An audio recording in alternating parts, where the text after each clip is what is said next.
Hey folks, welcome to Snowpal's Polyglot Software Development Podcast. Our guest today is Srivatsa Srinivasan, and it's very special for me because I've been doing, collaborative podcasting for a little while now, as you folks know.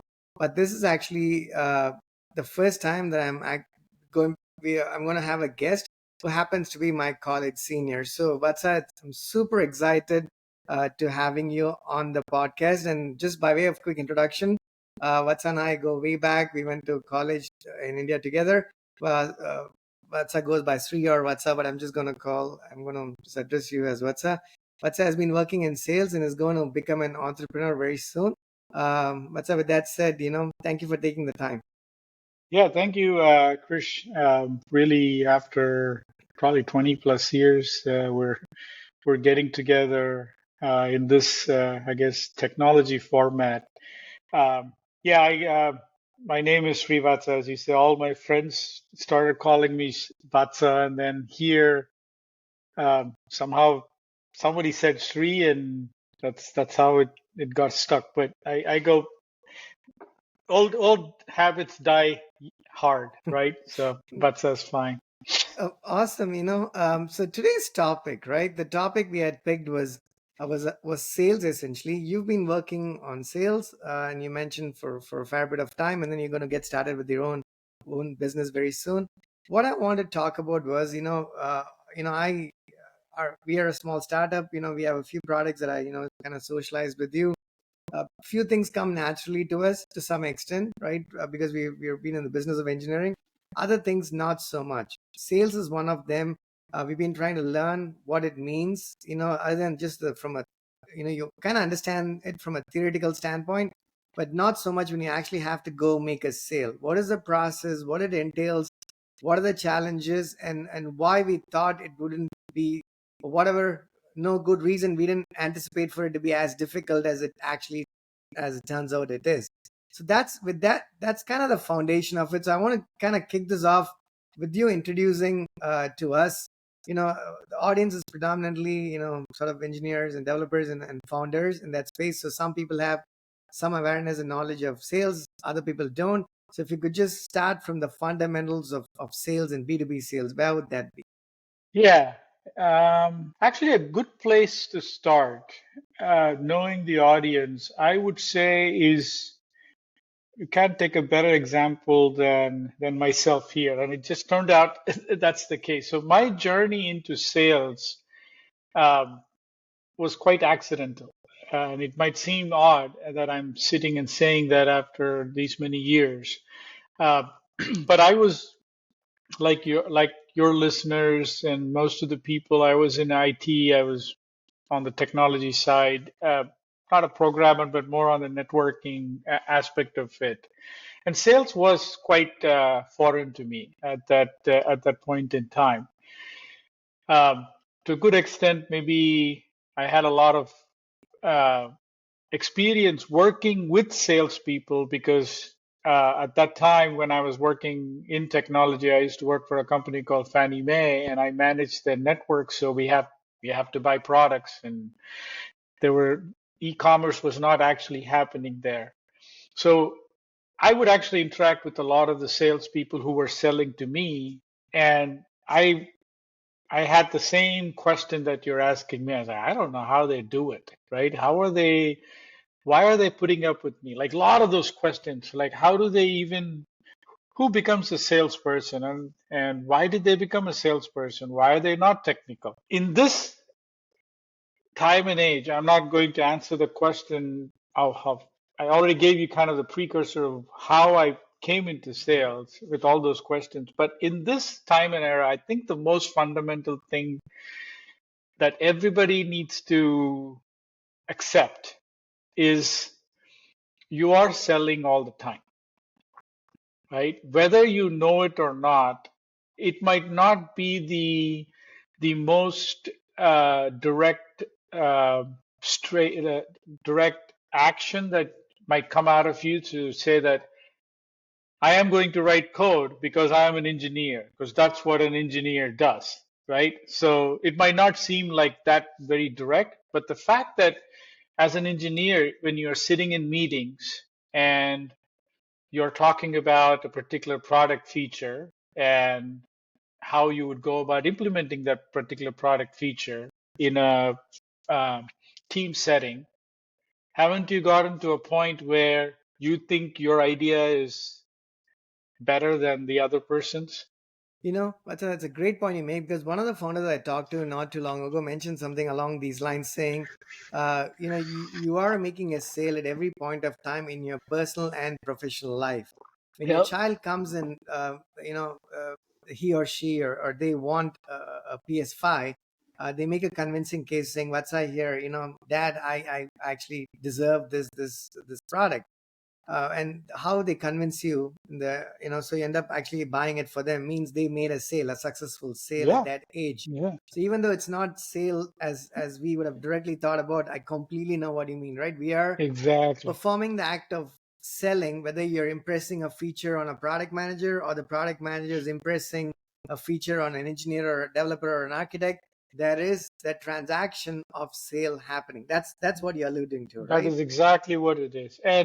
And people, I feel sales sometimes has a bit of a negative connotation because, in those days, the used car salesman or the con artist or whatever the case may be. But that's we have to. There will always be, negative exceptions like that. But at the end of the day, selling is a process just like anything that like what you talked about very clearly. Whether you are dating, why is dating not selling? You are presenting yourself, right?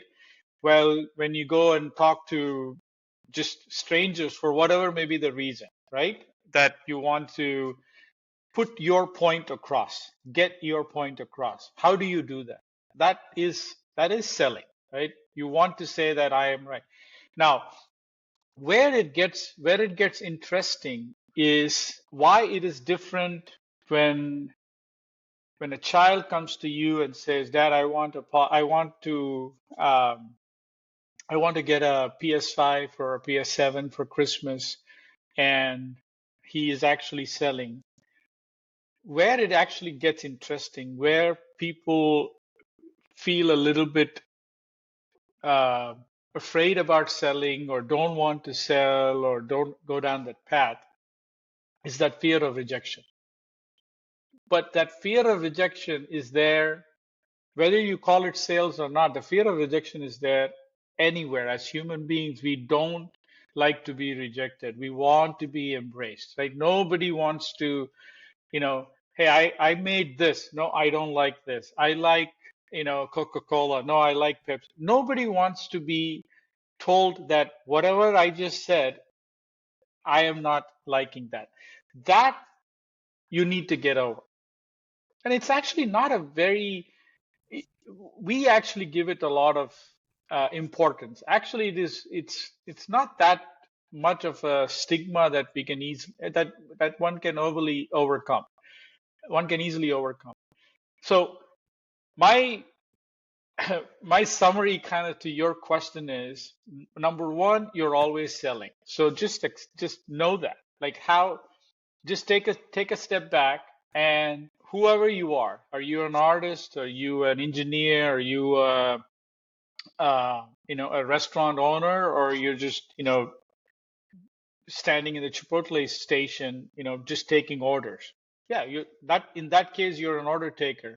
But you know what? If somebody is just standing there and thinking, I don't know exactly what I want, what do you say? You'd be like, well, sometimes some people are quiet. Some people are like, well, we have chicken, we have beef. There you go. You just gave this person an option to do that. Good point, right? So let me ask you. So a lot of it is sales, and we both agree that it is, right? There's different forms of selling, different phases of selling, different types of selling, but it is selling regardless. Now, if we jump sort of to B2B sales, what are some remarkable differences and similarities? The similarities is you're making a sale, but what are some differences between all of this type of selling we were talking about thus far compared to B2B sell? Yeah. So so from a process perspective, right? Yes. At the end of the day, to take the South Indian example, idli and dosa are the kind of the similar batters, right? But why is one different than the other, right? That's how I'm looking at it. Why is it? What's the difference between your son asking for a PS4 and you trying to sell Snowpal services to another business, right? Big difference. The big difference lies in what you are trying to sell and who you are trying to sell to, both of them. And then I'll come to the why. Who you're selling to. In this case, Varun knows Krish.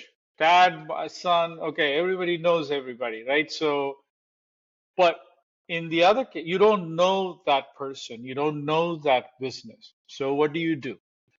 You actually go and study. Before you go to whoever is your prospect, you will actually go and say, hey, what do they do? Right? You will ask, you should ask, if you're not, you should ask, what is my value proposition? Or what is their business problem first? Like, what business are they in? So let's say today you are selling um, data pipeline services to, that's what you offer, right? Now you're gonna sit down and ask the question, who are the people who use data pipeline services? And certain, you know, companies will come to mind. So you'll start writing it down. And then you will ask the question, No, but I'm going to interrupt you there for yeah, a second. So, okay, you said, okay, you're trying to sell the data pipeline as an example, and then you're trying to start prospecting. You said the companies come to mind. I want to pause there for a second. Many a times we do not necessarily know those companies, do not know the people. There is no relationship to begin with. So what do you do? What is step one yes, of trying to get there? exactly. So when you say companies come to mind, type of companies come to mind. You might not know they're still strangers to you. You're just uh, let me put it even in perspective. So I know data pipelines. That's what I'm going to sell. I'm just going to go to Google and say, which companies use, or GPT, whatever these days, Right. which companies use data pipelines? And GPT will say 10 things. That's it. That's what you got the list. And let's say one of the companies is Cisco. I used to work there. Right. So now you read a little bit about it. You say, looks like so. So now I have now you somehow for some reason you think that Cisco is a perfect company for you to go sell there. Now, even there is a bit of an engineering. I'm not saying somehow magically you feel Cisco is there. You're going to actually start asking the questions. Why do they use data pipelines? So you'll further do analysis on it. Who uses data pipelines? Does the Cisco sales organization use data pipelines? Does Cisco IT use? Manufacturing use? Like you might not get the answers, but you will start doing your basic fundamental research of where data pipelines are being used, right? Right. Uh, Once you do that, now that you have, okay, I am going to, because you have to start somewhere, right? So I'm going to attempt approaching Cisco and go from there. Now, Cisco is just a brand, it's a company. You have to talk to a person, right? So what you would do is you would actually will develop on paper something called as a persona, a buyer persona. Who in Cisco is the user of data pipeline? Right. I'm just like, who uses data pipelines? A data engineer that is constructing a particular application that needs to suck data from A to B, right? Something, I'm just being very, very So generic, no, so right? that's there's two things there, right? As you explaining that, there's two things. One is okay. I need to establish. Just to again recap what you're saying so far. You narrow down. You identify the types of companies. You go pick one, and you have to dig deeper and do your due diligence about that company. And now the next step you mentioned was you sort of have to establish the teams within that company that may be interested in the product or the service that you're offering, right? Because you have there's a large organization. There's a lot of people, different stakeholders. And the next thing that you're going to say, I have a question there. When you talk about stakeholders, now I think of two types of stakeholders, and I'm pretty certain there's more. Um, One is Vatsa as somebody who's the decision maker about from a budgeting standpoint. Hey, can we be spending that kind of money at this point of time to solving the problem using that solution? right? So therein, Vatsa plays the role of somebody who's able to approve the budget and make those decisions. But Vatsa may not be the consumer of the product or the service necessarily, right? That could be a different person, a different engineer in the team, or a different team, however that works. So I think of it as two different personas. Is that correct? One is the Yeah. decision maker who spends the money, and the other one is who's using the product. So, so in when you develop a persona, and in today's in today's world, there's a lot of tools that enable you to do that. But at some point in time, it was a handwriting exercise or a whiteboard exercise, right? So what you're saying is 100% correct. So when you're developing a persona, and just we'll go with it, right? Just work with me through this example. So you think engineers are the ones that are going to be using your product, right? Right. So software engineer or a data engineer. So you already know. So who now you will write down about what does a data engineer care about, right? What will a data engineer be using today to solve his particular problem, right? Then you will say, you will write, what role will he be playing in this whole thing? Yes, he will be the end user of technology, but will he be a decision maker? Will he be an influencer? Or will he be a gatekeeper? Will he be a contractor? Like, so there will be certain roles that you will start asking those questions, and there are well-defined roles that are out there. Typically, there are about 5 roles. If you have more than that, then you're complicating it, right? Typically, you will have 5 roles, right? Executive leadership, because you don't want the executive leadership. They are a decision maker at some point, but sometimes they're not, right? Sometimes they are an executive leadership that will be helpful for you to have them on your side. So you have executive leadership, decision maker, influencer, end user, contracts, and there might be, you could probably add another one. Now, Hey, Vatsa, sorry, one more time slowly. I'm just jotting it down here. Executive leadership, decision maker, influencer, influencer. Okay. and then the guy who actually eventually uses, Okay, the end user. end user, there will be procurement, Okay. And if right? you talk about each of these items, right? So all of this is persona, right? When I'm No, trying to you will mark that in the persona of the engineer. So when you're developing the persona, role is one attribute. Think of like the object-oriented programming of those days, right? Role, and the role will change. Just because you're an engineer doesn't mean you have to be an end user. You can be an and/or, right? You are the engineer, you are the end user. Actually, you know what? You are the decision maker. In some cases, he or she is the decision maker, okay, so you're saying a persona involves but he many might not different be a, things. but Roles is one aspect of the one persona. aspect of it, one aspect of it, Okay. right?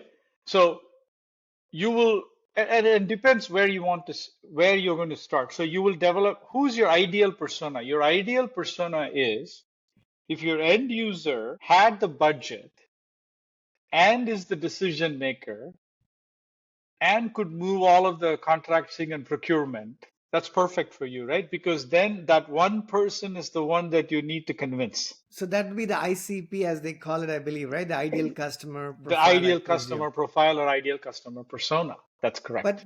I'm presuming that's hardly ever the case. So let's say if there is more than one person involved, how do you go about? Who do you like prospect when there is more than one person Exactly. involved? So now what you do is, so this is your ideal company. This is your ideal persona, but it varies depending on who you're selling to. So in my previous life, I mean, I've sold to a lot of bigger businesses. Now, as an entrepreneur, I'm focusing on startups and kind of more nonprofits and small to medium. But let's take both examples. Let's say it is a big corporation and each there are 4 or 5 departments as they are, right? So there is IT, there is a buying group, there's an executive committee. So what you would start doing something is you would do a relationship map. You won't do the relationship map right there. You will have to start somewhere, right? So let's say in this case, you developed your ideal persona. The next step, what you're going to do is, oh, sorry, in your thought process, you as Krish should already have a value proposition of, so that to that persona. What are his challenges, his or her? how will your product solve his or her problem, right? The goal is, if this person had all the five roles in him or her, and you have the perfect pill for that, fever or whatever problem that he or she's having, he will immediately give you the the check, like right there. That's the ideal scenario. And the assumption, it's a big assumption here, that is that you actually have the perfect, but all product people think that, right? They always think that their product is the perfect answer to the problem that is out there. But let's not digress there. Product is the king in this case, since we're talking from a sales perspective. So now, when you have those answers in your mind, you have to start somewhere. So you can't. So here's where the art and the science of sales comes in. Like what I've been telling you, the steps are science steps. Me personally, when I got introduced to this many years ago, I was actually blown away. I said, "Oh wow, it seems very um, common sense, right? Yeah, you need to, when somebody says, yeah, why would you ask him what he's interested, like in a restaurant, right? What would you like to eat, sir? Why would somebody just come and give you a plate of X when they don't even take an order? That's the Mm. same thing. What does the guy want, first of all? Um, and we'll come to, forcing technology down the throat scenarios maybe at another day. But here we're talking where there is a need, and there is a need and a want, and you have the answer to that, right? So while I was talking about that, so you'll once you do the No, but can I personas. pause you there for a Yeah. second? I have a question there. So your example is good. I want to take it. You mentioned somebody's going to a diner. They're seated, and there's a waiter. They show up and they're like, "Hey, what's up? What would you like to eat today?" Let's keep that in mind. I want to take that example as different as it possibly could be from a B2B sales standpoint. I still want to go start there and explain or try to articulate some of the challenges that we personally have run into. So Yeah. here, the customer, the diner, the person who's hungry, found their way into your restaurant, right? Let's say everything else happened prior to that, they found their way into the restaurant. So their problem is sort of established. You're not having to speculate. I know that Vatsa is actually hungry. Otherwise, he wouldn't be showing up with his friends or family or coworkers to the restaurant either for lunch or dinner, right? So I actually kind of understand why you're here. After that, I don't know what you would like to eat or drink. Okay. So I'm going to ask you, sir, what are you interested? What would you like to eat or drink? And then I try to make that available to you. But the Correct. biggest challenge that I want to explain, you probably already know the problem, but here what I want to ask is to just put words to the problem. In the case of a B2B scenario, the person hasn't walked into your space yet. You are actually standing outside the restaurant. People are walking by, maybe, right? And you're trying to make this sale, much like at Perfect. a mall where they can give you a piece of chicken, say, sir, do you want to try this? Perfect. That is a different problem altogether, right? How do we, I mean, do you agree So that let's these, take that example. So that's why I said, so let's take that example. You have started a restaurant. Well, in this case, let's say it's one of those food carts, okay? Because that's a little bit more easier right? from an example. You have everything. You have the best menu. Um, you've put a food cart. You're searching for your first customer, right? How do you prospect that first customer? So there are many, many ways of prospecting, right? Today, we talk about outreach. Outreach in the old days would be something like you go to the market square and you yell, fresh fruit, fresh. That is outreach. There's nothing, because people need to know that there is something of fresh fruit available out there. Because one thing you know for sure, why will you go to the market square and not to um, a temple? I'm just saying, giving it, because you know more, there would be more hungrier people in the marketplace because they have traveled far and wide to shop, and they would be hungry, rather than someone at another location because they might have already. So you choose those locations also. So here you are. Now you're prospecting, right? So you go out there and you keep, uh, you say, hey, fresh, blah, blah, blah, fresh, blah, blah, blah. And here comes a family that stops by. This is the buyer example persona that I talked about. Okay. If there is just Vatsa that just comes there, then you only have to convince Vatsa, right? Because in this case, Vatsa has a wallet, he has a cash, he's the hungry soul, and he's standing right in front of you. So as long as you can excite him about what you have, you're gonna get him inside, right? But now this is a family of four. There's Krish, there's Mrs. Krish, son and daughter, right? Now who you tell me who's the decision maker? Correct, right? Great point. So, a couple of questions before you go there. One is, before I answer that question, or at least have another question as a follow up to that question. So, in your example, there's a family of four. Somebody's trying to, give you a taster. Who do you give that taster to? And even if you did give the taster to everybody, one of them says that maybe the wife, in that case, let's presume that she happens to be the decision maker, then that's most important, right? You may have given the same pieces to four people, but the rest other three, It maybe it doesn't makes a matter. difference, maybe it doesn't make a difference. But even Correct. before I come there, so what you mentioned there earlier is even more, is just as interesting. You're standing there trying to make some noise and you're trying to sell. In the B2B world, I'd say that making the noise of selling the fresh fruits happens through some other medium, maybe LinkedIn, maybe other sales outreach tools, one of those ways where you're trying to yell, right? That's the parallel to literally standing there and yelling. Now, the first question I have there is, I could be standing in your example. You said you have to be at the right location, because if you're yelling all day long, you better be yelling at the right place to the right people and at the right time. Because if I'm trying to sell something for lunch, and if I had chocolate, that's not going to cut it, because people are hungry at the time of the day. They're coming in for lunch at noon, and here I am standing with like Right. chocolate, and I'm selling the wrong thing at the wrong time, perhaps to the wrong people.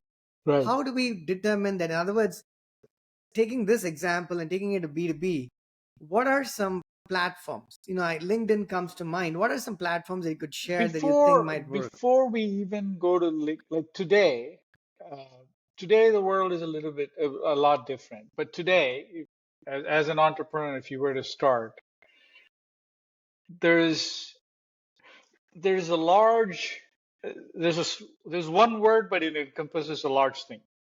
You have to market your product, is what they say, right? But what are the elements? That's what you're asking. What are the elements beneath? How do you market the product? You can do both outbound awareness or you can do inbound. It depends, right? Where you're going to say so my product is, say, routing and switching is what I sell, or security products from a Cisco perspective. I will typically will say, who will be my buyer? So once I know who my buyer is, I will figure out a go-to-market model. How am I going to go to market with? In this case, I would say, no, I'm going to go direct to the business, but that might not be scalable. So you might say, well, I will go through partners. Well, if I go through partners, then I have to pay them a cut. There's a middleman. So you're going to start asking those. Am I answering your No, question? no, you So are. Keep going. yeah. So you're going to start asking the questions from a B2B perspective on how am I going to eventually reach that person? Who are all the points in between? Either I have to accept that's what it is, or I might have to create it. But before even that, right, you have to do so. The more points you have, the more selling you have to do, the more convincing. You have to think about that. So let's walk through the B2B example. So I have a router or a switch that I need to sell, and which enables internet connectivity. And here is a company that's growing fast and wants to connect to the internet, right? Um, Today, or want to connect to the cloud, and I have a product that runs on the cloud and I need to go sell it. So I figured out that it's a technology buyer, they have the budget, they have the decision maker. So typically what I would do is I would have to figure out how to create awareness that such a product like mine is already there. It differs when you are the first person in the market, then it's tough, let's say. But let's say if there are products like yours, but with less features, then it makes it both challenging and easier, but you know where to go. So one of those, conferences, is a big thing, right? You will use LinkedIn. You might use tools like So let Apollo. me interrupt you there, right? You Yeah, mentioned inbound and outbound. Now, tell me if this is correct. My understanding is when you say outbound, it's me reaching out to you trying to sell my product. yeah, Let's say Snowpal is building APIs. I need to sell yeah. these APIs to other businesses. I'm prospecting, be it on LinkedIn, be it on some other platform. I'm reaching out to Vatsa as a potential buyer, as a prospect, and that's outbound. I have some questions around that, but okay, I hopefully I got that part right. Now, when you say inbound, inbound is not sales, it's marketing, meaning I made this information available to you through some way, form, or shape. And I did not reach out to you directly, but you found me and the product because of information that I had made available through some other, through Because a I have variety of created the mechanism. awareness. Exactly. I've done an ad. So it depends on, like, I've done an ad campaign. I went to TV because going to TV, that would have been $3 million, right? So, but you did it because the reason why inbound is also important, depending on what you're selling, is that the buyer is already qualified. He already knows, he or she already knows that that's what I want. I am checking in. It's like walking into the store. Into the I restaurant in want our into the example, right? restaurant. I Yeah, want to eat, but I'm going to come into the, I want to eat and I know what I want to eat. I'm going to come there, but I might look at the price and I will walk away. So that inbound means he or she wants to buy that particular solution or particular product, but wants to hear more. How is your support? What are his care? What are the what like what do you offer that somebody else is not offering? Right? That's where inbound is essential. Not every product uh, will qualify to kind of have inbounds, right? But like right now, is Apple really selling iPhones to you? Not really, right? They're marketing iPhones out there. If you one day sit down and decide it's like I need a phone, then you go out there to their, now they've opened a portal for you to say, okay, yes, please come and read everything about what you want from a phone perspective. But in B2B, what we do is we we want both ways. I mean, we're talking large corporations, right? We want both. We want we want us to go to customers, but we want customers also to come to us. but let me ask you this, Vatsa. In that example of a large corporation, and also let's talk about startups, right, alongside large corporations, just more from a selfish perspective. Um, let's say you, let's say you're making a revenue of $100. Just hypothetically, I'm just throwing out a simple, small, round number. Through inbound versus outbound, what does the split? I know it might depend on a variety of factors, the type of product you're selling, and so on. But what is the split? Is is there like a typical number where $30 tend to come in through inbound and $70 through It's outbound? 80/20 mostly. 80 outbound, 20 inbound, or even 90/10, right? Mostly it's $90 is going to come from outbound.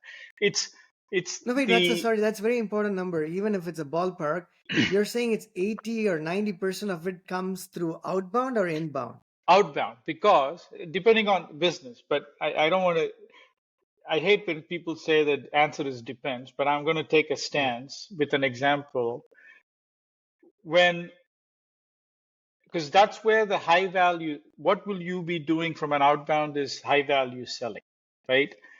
In inbound, your the way you are thinking is you're not going to put all products up for sale for inbound, only certain ones which have the least amount of touch touch points, because you want inbounds and those products to function and not cause problems for you, because there's not a lot, you don't know every little bit about that person who's buying.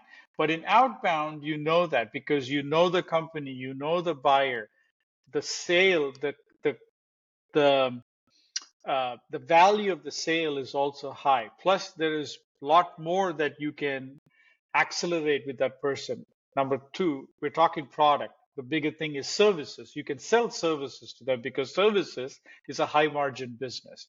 In inbound, you want it to be more of off the shelf kind of a thing. Hey, I have a product that's pretty much ready to be used as is. As long as you're a user who can just use that product for that cost, great.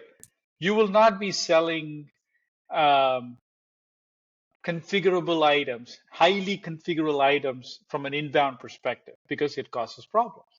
These are amazing points that you make here. It's remarkable because so what you're saying there is I would have thought the opposite, but surely incorrectly. You're saying the outbound is you're being more specific, targeted. You're like, hey, this is the product we have APIs. We come sell it to you. We explain our service and whatnot, and more of the money can potentially come from that outbound and that reach out compared to the inbound. And you mentioned the inbound is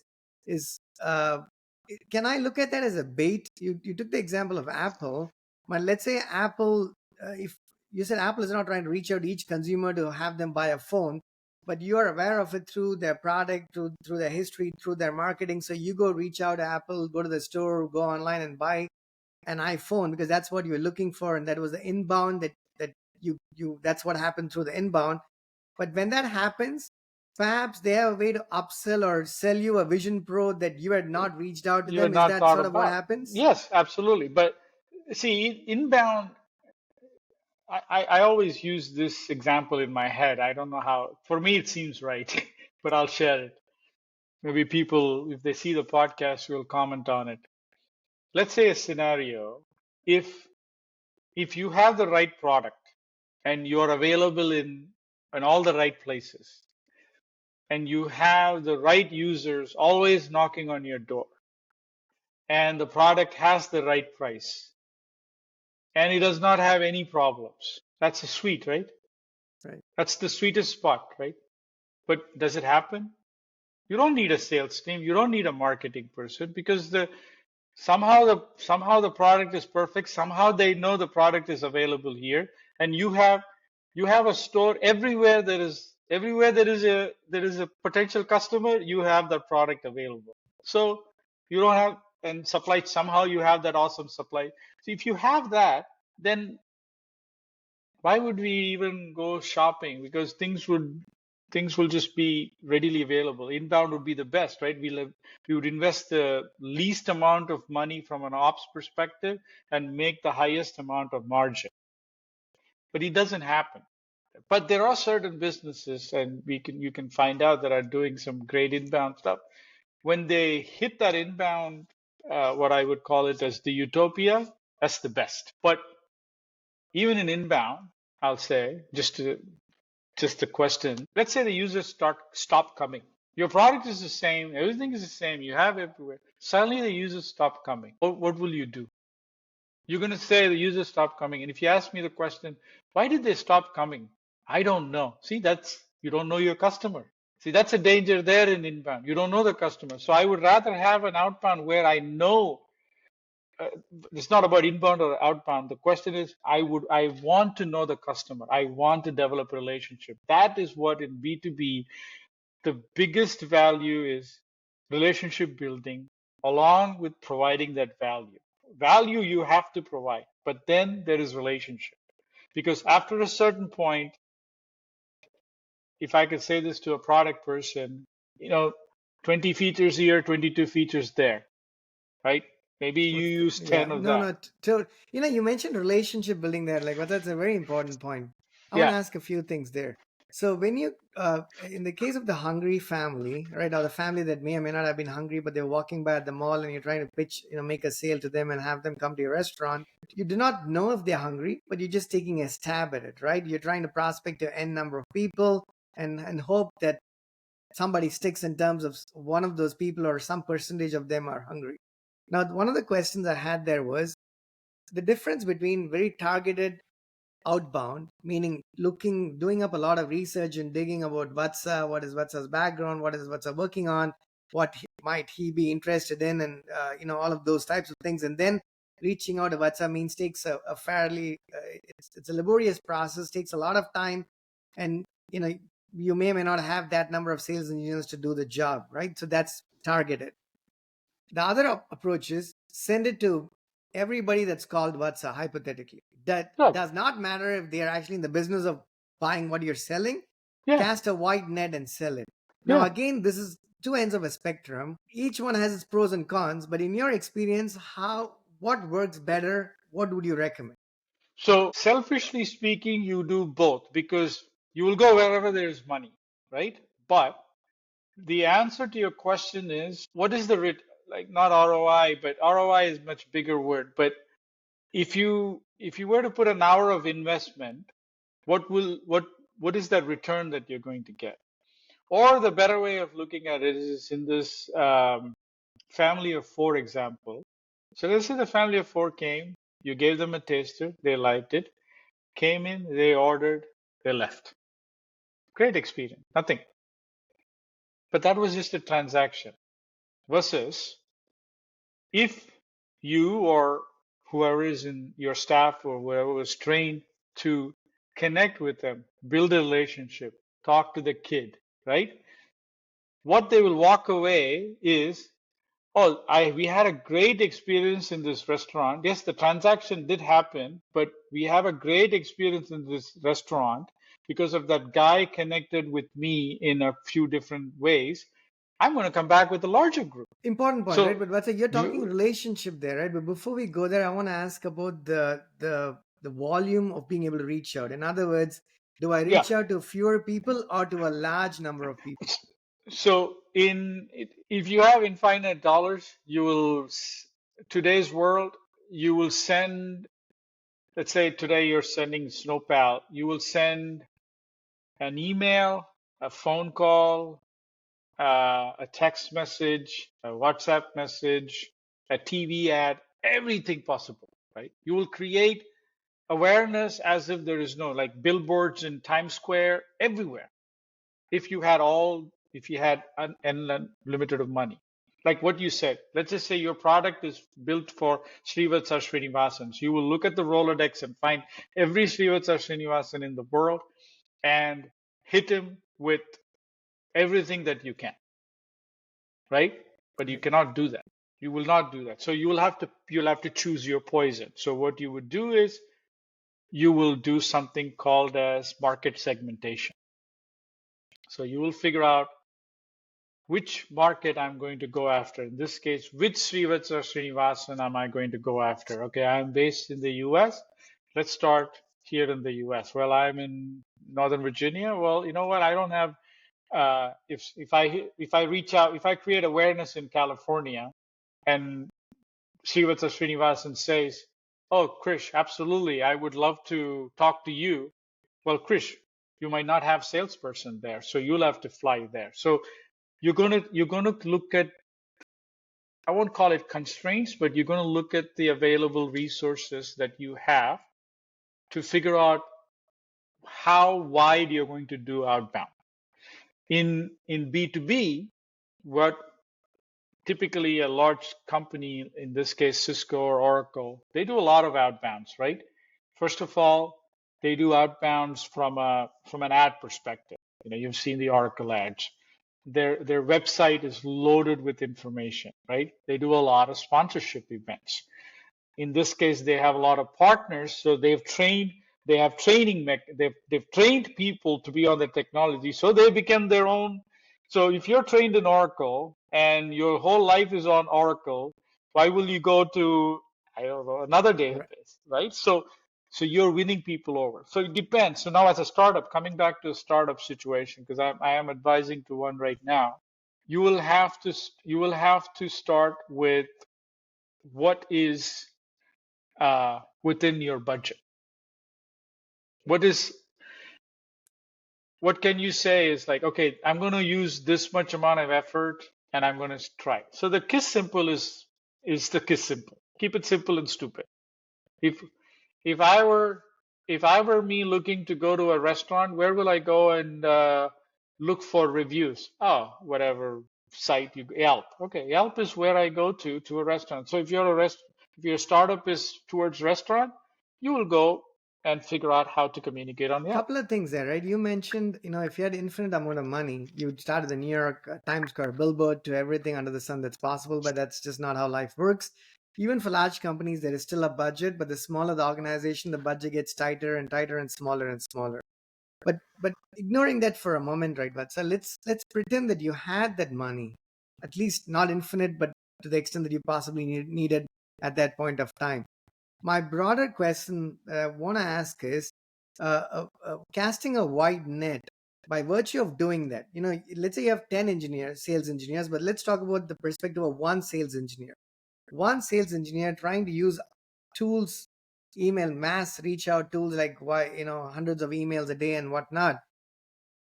Does that, because I asked that very specifically because we've tried that mechanism, and we spent some money and time and effort, and we warmed our email, the domain's reputation and whatnot. But with all the email servers getting smarter and smarter these days, and 90% of it ended up in spam. In other words, even though Right, we thought we were reaching out to like 200 people a day, right, there were hardly 20 people that actually got those emails. So then we right. switched gears, went to LinkedIn's navigator, and then spend like 3 hours or 2 hours, maybe sometimes more, learning about Vatsa. And then we try to reach out. And so as it turns out, you know what, Vatsa is not the decision maker, not the right persona sometimes. And the time is not spent usefully. Now you're caught between the devil and the deep sea. One is, I felt good when I sent it to 200 people, even though 190 of those emails ended up in spam. But when I spend 3 hours sending it to one person and they're not anywhere interested because they're in a different business or that's not their problem, I somehow personally or professionally we felt more disappointed. Now I'm just sharing personal experience. Yeah. Uh, is Does one work better than the other in some cases than other cases? So let me, because I'm also sitting exactly at that juncture, right? Where you're a founder, you have a product, you feel your product is the best that is out there, and but nobody knows it's there. But your assumption is once they know that it is there, they're just going to buy this by the gallon. Is no, you should be ready. The better way is you should have the right metrics for success in when you get it from a product dev stage to the sales stage or even pre-sale stage, right? For a startup, what is the most important thing for the startup? For the startup is customer acquisition, right? For a company like Cisco or a Snowflake or whatever, it's growth. They've already sold. They already have the 100,000 customers. Their new customer acquisition might be quite slow. Maybe not for Snowflake, but think about when you have 70% of the market, right? When you have 70% of the market share, that's true. You still have 30%. Well, ideally, you can probably go to 85 or something like that. But you want every customer at that point. So your new customer acquisition is going to be difficult, but you want to grow your business with the current customers. It means you have to sell more products to the existing customers to still meet your growth needs because you have demands from an OpEx perspective. So flip the switch. Coming back to your disappointment of, oh, I sent 100 emails, I did not get anything. Why did you think you will get, 90% success rate? Even in big sales, okay? Even in big sales, the way we used to, I still have that formula. You need to have 3x the pipeline. So if your sales quota is, and maybe now it's 5x, let's say my sales quota was, say 10 million, right? I need to have 30 million dollars worth of opportunities out there for me to eventually get that 10 million. And this is for a company that is whose brand is known, Oh that yeah, then there is awareness to the product as well already, yeah. right? I mean, maybe now it is 3x, maybe it's even 5x, but I'm talking 10, 50. If you did not have a pipeline of, when I say pipeline, it could be in any stage. You get the word pipeline. It could be Right. at any stage. It could be initial stage to the final stage. Usually there are 4 stages, maybe 5, right? But In any stage, you should have 3x of pipeline. So for example, so let's come back to you. The the meta question that you asked is important. It is the problem is not in the math or the science of it. The problem is the perception. The startup thinks that I should be getting more responses. Who says so? Put Yeah, yourself but in that. sir, even before the responses, my core of my question is: do we try to reach out to a lot of people and see if something sticks in that case, or do we reach out to fewer people but be a lot more targeted in our No, reach outs? you. I would say step one, step two. First, create awareness point blank. Doesn't matter. Talk about data pipelines to your FedEx truck driver. Doesn't matter. Send it to him or her. Doesn't matter. In that case, I mean, a bit of a cheesy example, but Right. doesn't matter. Send if you can. Create awareness. Everybody is every brain out there should absorb what you have to say. Whether it's able to absorb or not is different. But let it get to their inbox, their lap, their mail. Let it get there. It's like sending. Actually, we are coming into Thanksgiving and holiday, right? Don't you still get the um, fund, like, hey, charity Yeah, no, mails, absolutely. Yeah. right? Hey, please donate this, please donate this. Don't you throw this off into And how trash? many can anybody, you pick one or And how two and many? you And it donate to doesn't them, that it right? doesn't Yeah. make you a bad person. I'm sure you're a great person. You do your charity causes, but how many charity causes are you going to go to? So is because of that, is National Geo going to stop sending you that? No, because what they're thinking is now this is where the cost of effort comes into the picture.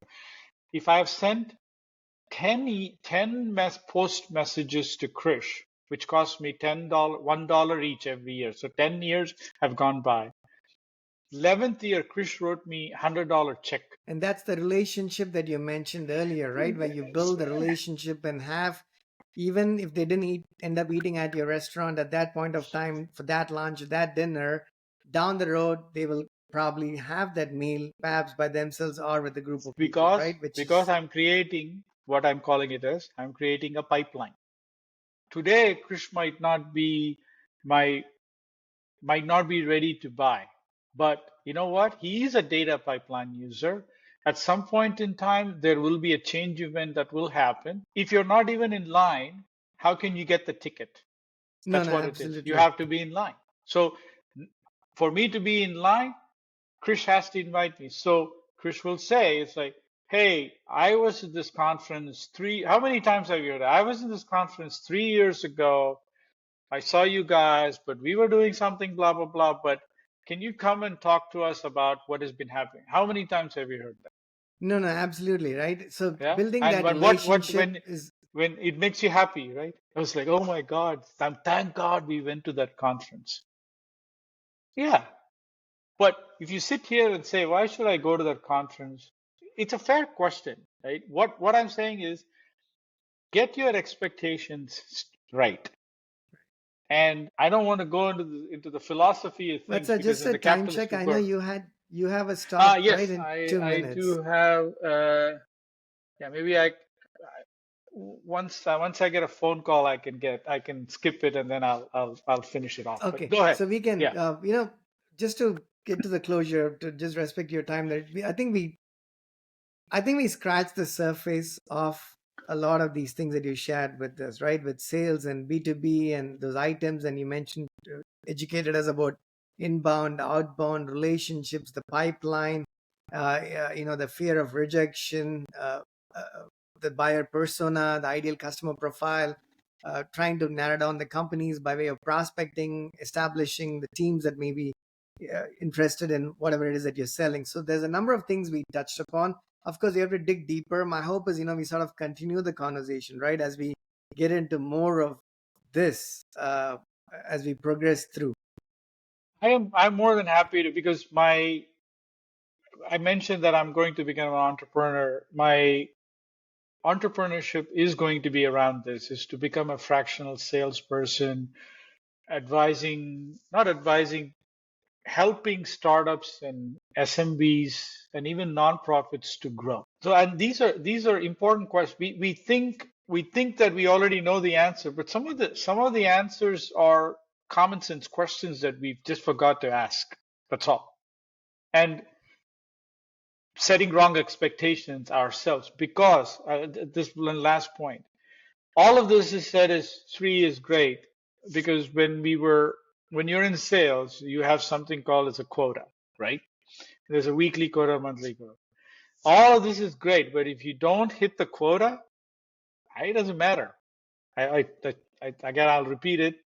Don't confuse hard work with results. So all of this, at the end of the day, your company is not here to do charity. That's why it's very important. And we've been accustomed to this kind of, we see these examples and we think, why can't it be us? Oh, this company, they just started in the garage. In 6 months, they went to $10 million.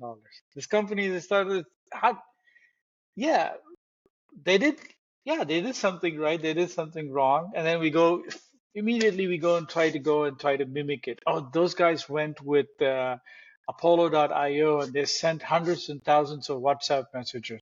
Man, we should have sent WhatsApp messages. That's what we should have done. No, it's not one, right? It's not just sending a WhatsApp message. The point is, meta point is, create awareness in whichever means or shape you want to. In person, using electronic media, attending, in social settings, whatever it is. Awareness creation is extremely important. Second is your follow up after awareness creation. Once you've created that awareness, right? We'll talk about tools. Let's say you send 50,000 mails, right? Right domain, everything. You made sure the reachability is there. Spam is about 10%. Great. So you send 10,000 emails. What's the first thing you're going to check? Is the delivery rate high? Delivery rate is high. Fantastic.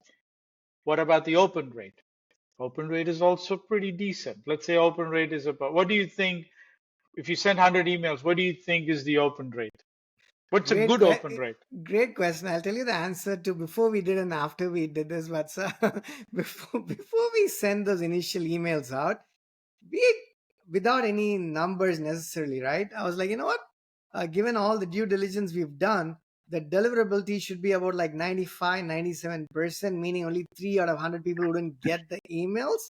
As it turned out, it was 10 to 15%, 85% went into spam, right? So that was a remarkably shocking learning. And now you ask about open rate within the 15%, right? Within the 15% of people who got those emails, we would have thought the open rate would be like 60 to 70% or so. If memory serves me right, that number was again about like 10 to 20%, meaning for 100 emails that got sent out, 15 emails got delivered, and within those 15 emails, 2 to 3 emails actually were looked at. And if one of them got looked at more than once, that would be, oh my God, that would be a state of euphoria saying, Exactly. Vatsa looked at it. I mean, are those numbers reasonable, or am I just Yeah, coming up? so exactly. So what I would say is, so there's something called as, it goes by different names, but I'll call it sales qualified leads. Sales qualified leads is, there's not your customer, they're far from your customer. They are your good prospect. They could potentially be buyers, but to get to that sales qualified lead, let's say you sent 100 mailers, right? The sales qualified lead is somewhere between 1 to 5%. So of 100 contacts, doesn't matter, emails, contacts, every interaction you write down, right? Emails are much lesser, have a lesser chance. But even, let's say you went to, say, to your neighborhood bar or restaurant, and you spoke to everybody out there. You told them. It's 1 to 5% maximum. Mostly, I like it at 1%. So if you meet 100 people, one of them will be a qualified lead. And What, when you I say, want to digest that for a second, because that's such an important point to just yeah, pause for a minute and then digest. And again, we can keep going as long as you're able to. When you have to yeah, switch gears, just let me actually, know. I have to switch gears, but Should we? we'll close here. Yeah, Okay, we'll close here, right? We can pick this up in our, absolutely, yeah. absolutely, yeah. So again, But folks, let's finish on that. Yeah, just digest that number.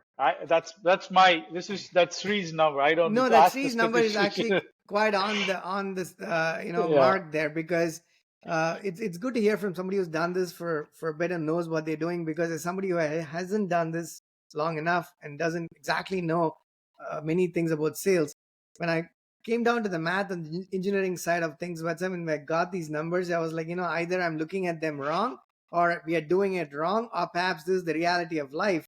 And the fact that you mentioned that you go to a conference, you go to a network, you go to a restaurant, a neighborhood bar, talk to 100 people. I mean, talking to 100 people, even if you did the elevator pitch for 30 seconds to a minute, you're talking 100 minutes in the context of your life and that particular yeah, day. You spend 100 minutes and you're saying if one of them yeah. turned around and said, maybe I want to learn a little We bit will have a more, follow-up conversation. yeah, which is Exactly. nowhere close to a sale, but at least a semblance of an interest, then that is considered a reasonable amount of success for that So day. now think about the 3x. So now if 100 gets you to 1, right? And let's say your product is worth No, but your sorry to product. interrupt. I know you said you have to go. Should we? I have a lot of Oh questions to yeah, ask actually of that's you. true. Why don't I have a I lot of am questions. we will do a part 2 or 3, whatever Oh you yeah, want. we Yeah. need. Sorry, go ahead. We need many parts to this. I just No, want to make what I sure want to we. finish off with this is I just want to tie it to the math of it. So remember when I said you need to have 3x pipeline, right? So if this one customer, let's say your product is, but doesn't matter whatever it is, if you're only going to get 1 out of 100 and you need to have 3x, right? That means 3x qualified leads. So Right. you should have gone to 300 or 5. So that's that's why he said you need to use every media possible out, every channel possible out there to leverage it. And last bit is, yes, there is noise. There was always noise. We cannot argue to say. I mean, I was reading a book. Yeah, I don't know why I forgot the title, but it'll come to me. I'll say it in the next one. Um, how Intel kind of started, like that book. And you think about it, right? Those days they were making chips. Who are they going to sell it to? They didn't have LinkedIn, they didn't have social media. Who were their buyers? So they had to be there. So the point is, don't be, you know, don't think that this is like, oh my God, this is not going to work. Yes, it is going to be much harder and even more hard. So stand up to that challenge and figure out what uh, other avenues are there. And I mean, here's where, and I think about it too, right? Because email nobody opens, WhatsApp everybody is. YouTube videos are actually not bad because people watch YouTube videos, 1 minute. So that was not there before. Reels, even better. Maybe we should go into Reels because if I were to create a Reel, who reads any more websites, right? If you're able to show what your product can do in 30 seconds, you're done. So You know, that's where the methods are the same, right? But where can you try to get that edge? you've made some brilliant points here, right? Brilliant points. There's a lot more for me to ask that I mentioned to you, right? It's going to be a series of things that we hopefully potentially can do. But before we wrap this one up, Vatsa, two quick questions for you. One is, do you have any questions for me? Uh, no, I'm. My first question is, why did this topic even come about? The sales topic? Yeah, Yeah, no, I'll answer that question. yeah, Yeah, and I'll answer it in more detail in the next one just because you're short of time here. But the quick answer to the question is when we started the company and went, even before we went live with the first product, let's say years ago, as a group of engineers, we're working on this. You back yourself to being able to build it because you've done this for, built other products for other companies. Yet, you're going to run into engineering challenges and you're worried about what those challenges might be and whether you have the ability to wade through those challenges. That is the only thing only thing I had thought about as one of the founders of the company. But soon enough, I realized as much as those engineering challenges were going to be there and persistent and whatnot, those were not going to be the most difficult ones for us as engineers, as difficult as they were, because we had done that for a while.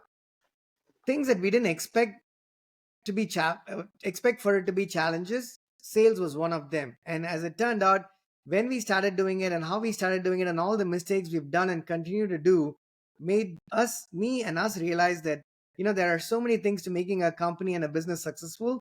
Building the product is important, but it's only one small part of the puzzle.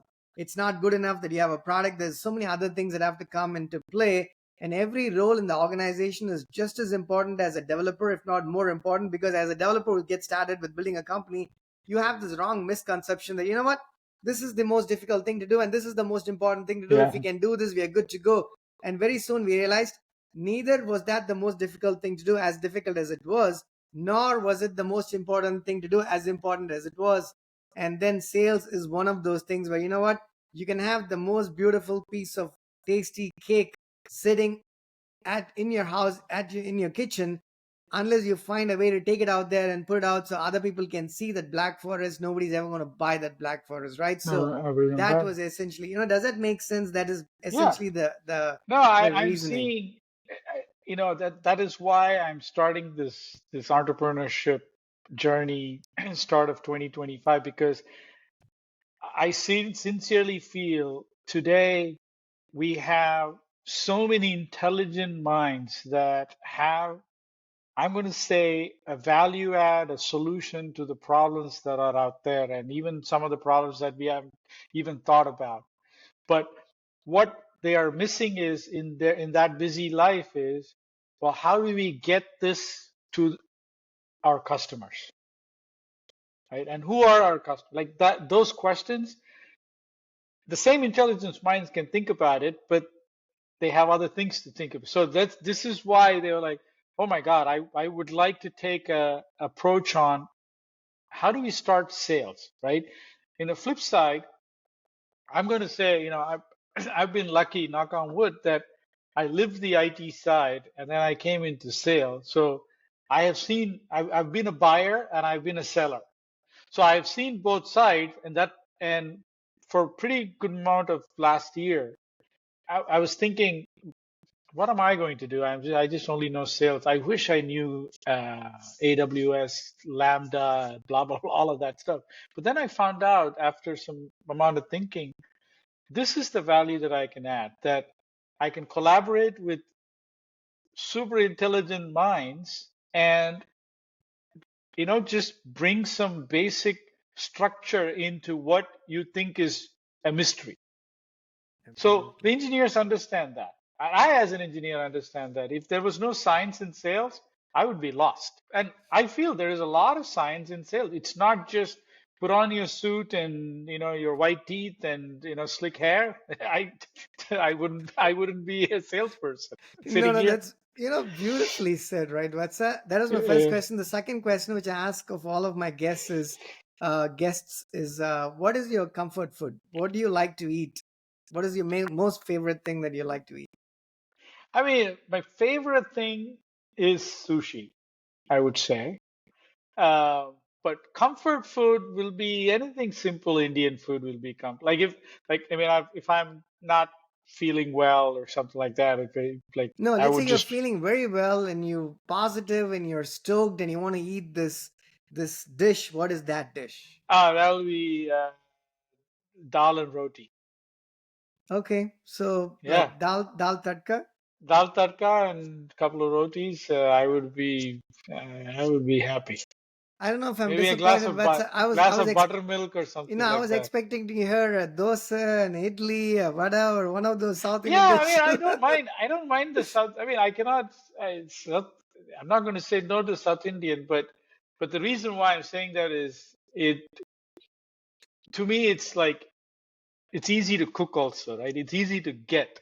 No, I'm looking at it, but absolutely. I can get at the like if I was in I don't know, Chennai or somewhere, I would be like absolutely. My favorite is I'll go to Ratna Cafe. Just so many options, right? But here, as I'm sitting in this thing, if you give me and I'm hale and healthy and I'm driving around. It's like, oh, I just want to get some nice dinner, nothing fancy. I would just get, if you can give me two rotis and a nice dal, I would be super thankful. Perfect. That is I like it too. No question about that. Awesome. And with that, I think we'll come to the closure of this first podcast. And again, Vatsa, give us, I know you're going to best wishes as you ring in the new year. You're going to start the business. Hope things go beautifully well, even better than you are expecting for it to be. Uh, how do for people to reach out? I'm going to include a link to your LinkedIn profile, but if there's other links that you want There is first, a website. You can, do you want me to just send it to you sure, yeah, here? and we'll Yeah, include that as I'll we just publish text the. you. I'll Yeah, just we'll text you the website, and it is taking shape right now. So just like perfect. Yeah, everything. we'll include that so people know when they need help with Yeah. sales. Why there's no better person to reach out to. So this is awesome. Again, folks, as we come to the closure of this podcast, we talked many things about sales, B2B sales in particular, but taking examples outside the space of B2B just to sort of draw a parallel and a simile or a metaphor, if you will. So thanks to Srivatsa Srinivasan, or as as we all know him as Vatsa, for taking time of a busy schedule to have this chat, this conversation about sales, the challenges of sales, selling, and sort of educating us about a number of these sales terminologies. Because as somebody who hadn't done this and was not familiar with these terms outside of the books that I learned back in college, it was pretty overwhelming to not know. Once you know the roads, even if driving, you've driven everywhere, but if you're in Paris and you just don't know the directions, you're lost. Knowing the terminologies actually is important. And then thank you, Vatsa, for sort of educating us with a lot of these the sales terminologies. That's all I have to say. Anything I else you want to appreciate it, say as Krish. closing comments No, before we call it wrap? I'm sure I appreciate the opportunity. Is probably one of my few podcasts that I've done in life, but actually the podcast technology has improved quite a bit. So um, looking forward to having or chatting with you more. Anytime you want to have me, I'm happy to join. But thank you. Happy holidays if I don't see you before. Okay, happy holidays as well. And that's with that, I'm going to end the podcast. But sir, just stay there because it just takes a couple of seconds to upload. So, Yeah. folks, until next time, thanks, and definitely check out this and the other podcasts on our platform. Thank you.